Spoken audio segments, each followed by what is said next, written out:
เราสถานการเก่าอันรักษาภายในอารามคำมาเขตวัดเจียวพิจิตรณสถานที่นี้อันมีหลวงปู่ศรีแก้วเป็นประธานแลเทพยดาเมืองล่าหนองคายตลอดทั้งเทพยดาเจ้าทั้งหลายหมายมีเจ้าเหือนทั้ง3เจ้าด้านทั้ง4เจ้าพญาทั้ง5เทพยดาทั้ง6สัตนาคาทั้ง7สลืม30ข่า300ค่อยข่าโอกาส3,000อันรักษาพระธาตุพนมบรมเจดีย์ศรีสถานเป็นเขาบัดนี้ปวงข้าพุทธเจ้าทั้งหลายภายในมีท่านพระครูพิจิตรรัตนากรเจ้าวาดวัดแก้วพิจิตร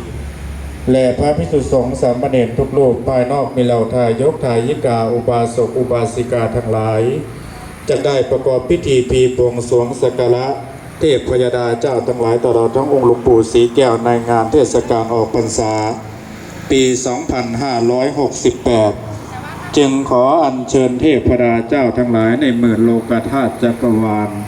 จงได้เสด็จเวลาลงมาประชุมชุมนุมกันณสถานที่นี้